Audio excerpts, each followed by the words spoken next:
Overnight, at a candlelight vigil, the Kansas City community grieving and outraged. You gotta protect us. I'm scared as hell. After the city's Super Bowl celebration devolved into deadly chaos. Authorities say they recovered several firearms and had 2 juveniles in custody. But so far, no official word on criminal charges. This appeared to be a dispute between several people that ended in gunfire. And this morning, we're seeing more images from the unfolding horror. One mother and daughter hiding under a car, desperately calling 911. There is gunshots! This video appears to show the massive crowd at the rally when gunshots first rang out. Some fans begin to flee, but many more seem unaware that nearby a 43-year-old mother of 2 was gunned down. She's a big loss. Lisa Lopez Galvan was a local radio DJ and a huge Chiefs fan. Her family says what was supposed to be a celebration with her son turned into a nightmare. Both were shot, but only he survived. Lisa was a lot more than just a number. She was a very wholesome, very caring, very loving individual. Officials revealing of the 22 people wounded, at least half are under age 16. The youngest person shot, 8 years old. In a new year that's only 46 days old, this was at least the 48th mass shooting of 4 or more people, according to the Gun Violence Archive. Another American tragedy, fueling familiar outrage. What is happening here? Have we become that numb? Have we become that callous? Thankfully. Bridget Barton says at one point she was this close to the rally stage. When gunshots rang out, she pushed her 13-year-old daughter to the ground. I saw the shooter because he was like that, and my daughter was screaming. So you saw someone with a gun? Oh yeah, I saw the guns. Barton says this bullet fragment struck her backpack, just inches from her body. I've been through some traumatizing things that changed my life, and this is probably the worst. And a short time ago, we also learned that overnight, Taylor Swift, who has arguably become the world's most famous Kansas City Chiefs fan this season, has donated $100,000 to a crowdfund that says it is set up to help the family of Lisa Lopez Galvan, who lost her life here. Craig. Hey there, Patriots. This is True Outlaw Patriot coming at you with another one. What I just showed you was the news clip that came out about 8 hours ago on the mainstream media about what happened at the Kansas City Chiefs Super Bowl celebration party, where some people didn't know how to act, okay, and decided to, I guess, take matters into their own hands the way they saw fit.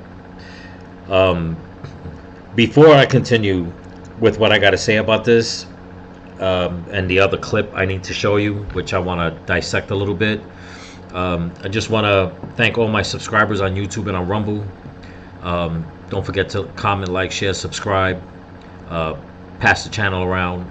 If you want to help support the channel, I'll leave the link in my description to my Cash App and PayPal and to my merch store.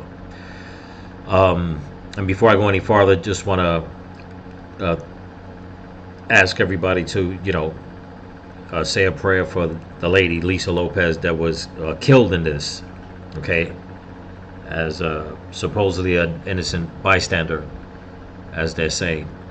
The reason why I want to get into this is because I wasn't going to do a reaction on this the past couple of days, but watching more and more of the news on this, it's got me very upset the way I'm watching all the wording from the news media outlets, how they're wording this situation. Okay, first and foremost, I'm going to call it for what it is. Okay, I don't give a damn about them saying, oh, they have some juveniles in custody. Okay, and the reason why I say that is because I am so sick and tired of these so-called juveniles going out there, okay, and think that they can just pull guns out and start shooting at whoever it is that they want. And then the adults in the situation want to turn around and say, oh, these were just juveniles having a dispute. Okay, I know when I was growing up, whenever us juveniles had a dispute, we didn't try to murder each other. That's number one. So right away, I see the way the mainstream media is trying to take this situation and trying to, how can I say, trying to sugarcoat what happened, what the motive might be, what the motive is. And in my opinion, is so they can deflect away from the criminal element that plagues a lot of blue states and blue cities. Okay, and the fact that every single time there's a large gathering of young people, and things get out of control, right away they want to paint them as, you know what, no, they're not criminally minded, they're just youths venting, or whatever the case is, having a dispute. Okay, grown-ups don't even go to this great length when they have disputes and just open fire randomly in a crowd of people, knowing that, number one, the place is packed, number two, there's children around, women and children, innocent people. Okay, it takes a very how can I say, it takes a very careless person, all right, to want to act out in a way like this. Now, there's a lot of different scenarios going around that anybody could look at this, and it all stems from the one question: why? What was the dispute about? What was so bad that these so-called juveniles had to both pull out guns and start shooting at each other? Or was it something other? Okay, because how many juveniles do we know that will go to a venue like this and they're just carrying guns? There's only a couple of scenarios. One, it was I don't know, gang related. Two, it was targeted. Three, it was some sort of setup. I mean, we can go down this rabbit hole. Okay, and try to put lipstick on this pig, but the way the media is trying to portray this, I think it's because it was done with so many witnesses that the powers that be are going to try to, how can I say, they're going to try to dumb down this crime. And if anybody could read between the lines of what I'm trying to say, you all know why. Okay? You all know why. Now, the next clip I'm going to show you it'll explain, I'll be able to explain a little more in detail what it is I'm trying to say. But here we go. Now to the latest from the deadly shooting during the Kansas City Chiefs victory parade. Gunfire erupting just as the rally celebrating the Chiefs' Super Bowl win was ending. One person was killed and nearly 24 others injured. Many children among the injured. ABC's Morgan Norwood has the details. Police are questioning 2 juvenile suspects after they say an argument ended in gun violence, sending thousands running for cover as more than 1 million people gathered to celebrate the Kansas City Chiefs' Super Bowl victory. Preliminary investigative findings have shown there was no nexus to terrorism or homegrown violent extremism. Okay, I'm going to stop it right there for a second. Okay? Now you see what I'm talking about. They're already trying to put the narrative in. Okay? I could understand if what this police lady said, so that nobody thinks that some maniac went out there and tried to cause harm on a massive scale. But I have a problem with the way she's wording this with what she just said. Okay? Last I checked, every single time there is some sort of act of violence like this, when it doesn't fit, when it fits their narrative, it's automatically called homegrown terrorism. You know, just throwing it out there so everybody understands where I'm going with this. And when it doesn't fit their narrative, it's some juveniles just, you know, letting off some steam, like the mayor said, and the mayor of Chicago once said, when you have all those flash mobs, you know, acting out and committing chaos. So once I heard this, I already said, you know what, this is something that they're trying to, like I said, they're going to try to dumb it down. Okay, let's call it for what it is. And I'm trying to hold my tongue here, but let's call it for what it is. Okay, some kids went to the Kansas City parade, or, you know, celebration. Okay,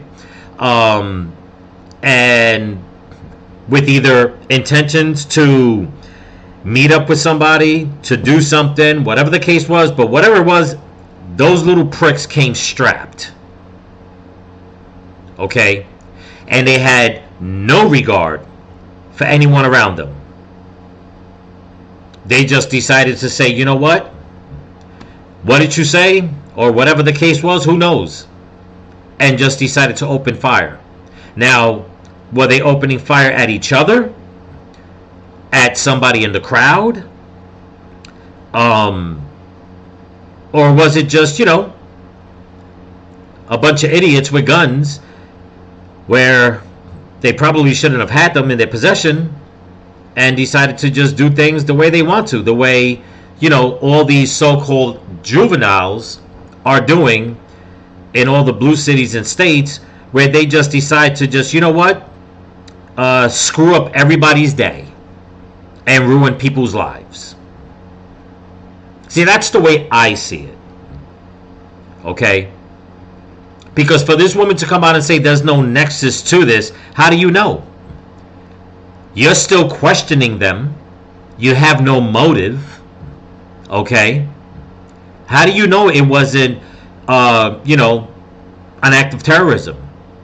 I mean, when Kyle Rittenhouse went to go, you know, when he went to, I believe it was Kenosha, to protect, you know, his family, friends, businesses, that was deemed an act of terrorism, white supremacy, every damn name in the book they try to call it.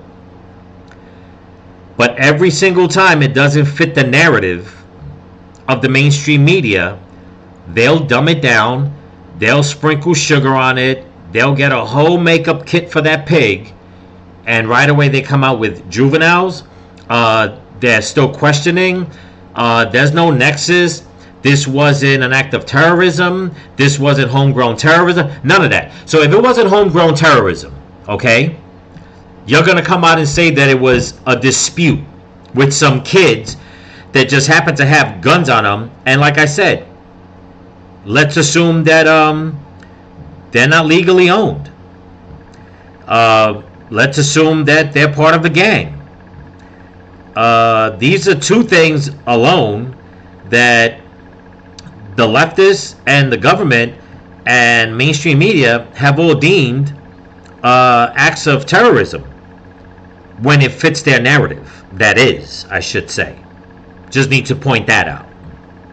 But let's continue. 3 people were shot and at least half of them were children. 13-year-old Cash Adams hit by a stray bullet. He spoke with ABC affiliate KNBC. I got hit and I pop, and then I just, I knew I had been hit, so I just ran. One person was killed, 43-year-old Lisa Lopez Galvan. The community coming together Thursday to remember the mother of 2 and beloved local radio host. It was bad choice. And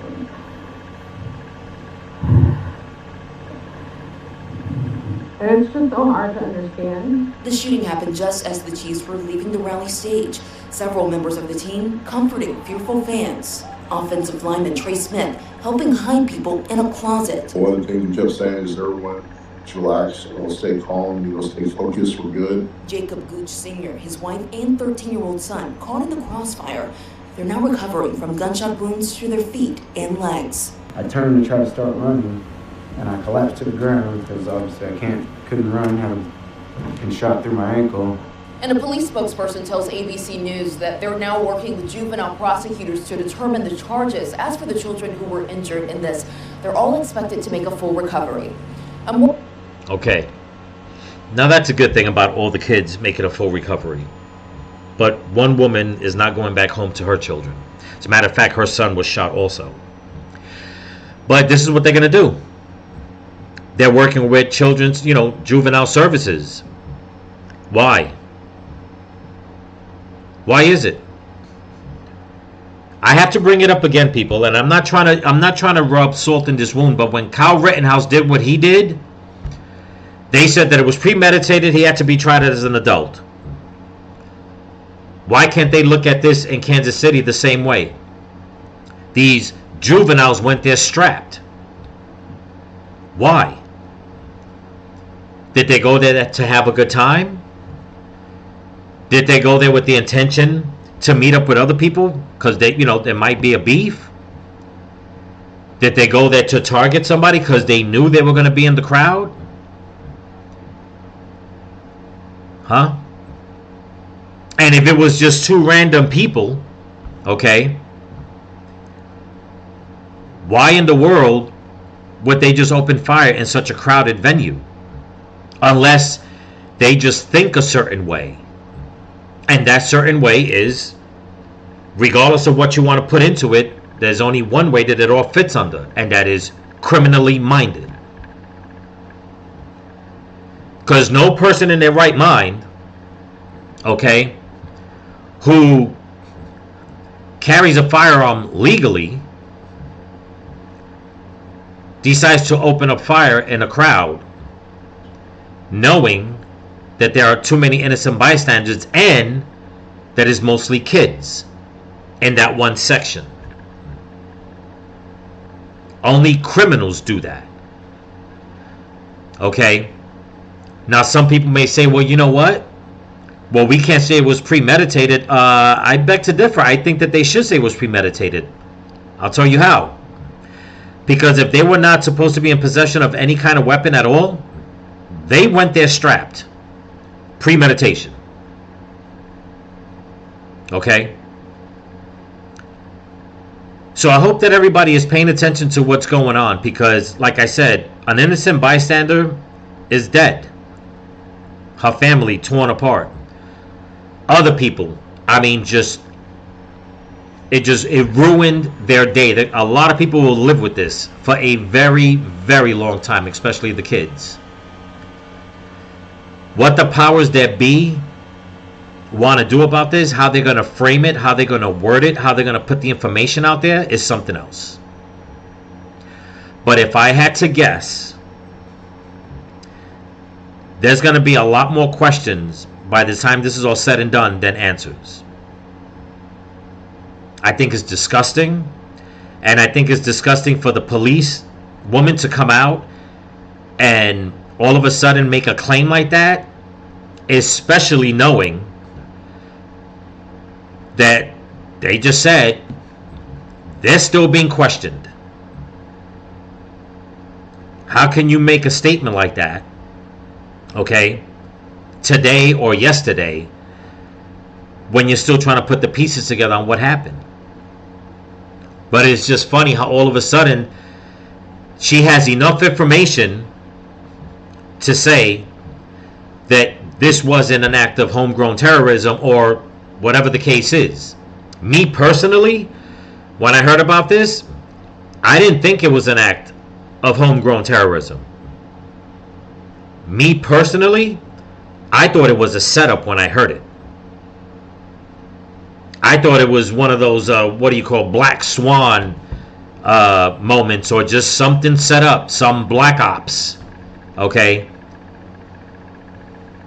Because for the past couple of months, it's been all over media, it's been all over social media, where the powers that be, and a couple of days ago, I believe it was Homeland Security, are saying that, they got intel that there's going to be a lot of threats being made, that there's going to be a lot of things going on. How do we know this is not one of them?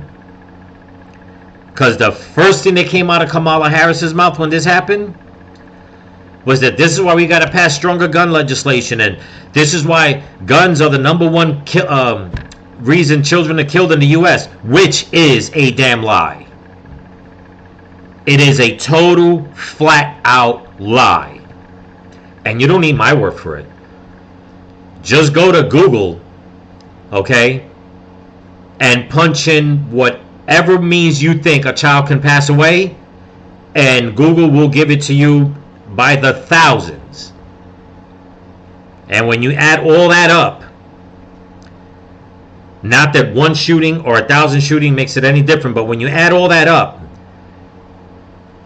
what kids go through when it comes to their lives being taken away by guns is nothing compared to all the other stuff you put together.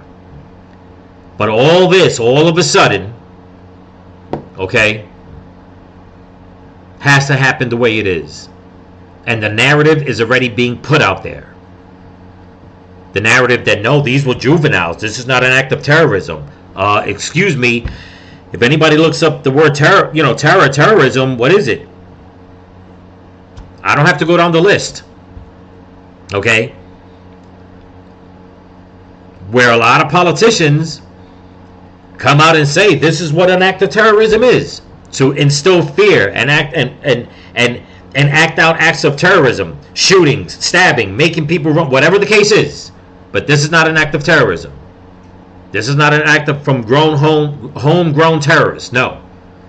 It's just two juveniles having a dispute and decide to open fire on each other, or maybe both of them open fire on other people, because that's what juveniles do these days. They just walk into a giant crowd, into a venue, strapped, carrying guns, saying, just in case I get into an argument, I'll make sure that I'm strapped. But anyway, that's what I got for you. Don't forget to comment, like, share, subscribe, give it a thumbs up, pass it around. If you can help support the channel, I'll leave a link in my description to my Cash App and PayPal and my merch store, TrueOutlawPatriot.com. And again, pray for the family of this poor woman. I read that she was doing a lot for the community, so the family deserves answers. And in my opinion, like I said, they said her son was one of the people that got shot. I hope he's doing okay, and maybe he can speak up and shed a little more light, or maybe they had their backs turned. Who knows? Who knows how this went down? But I find it hard to believe with all those people there in that one section, you would think that everybody had their cell phones on just recording because they were in, a happy place at the moment. I'd like to see more video come out and see what happened and see who's who. So remember, people, stay vigilant, keep praying, and keep praying for each other. Peace.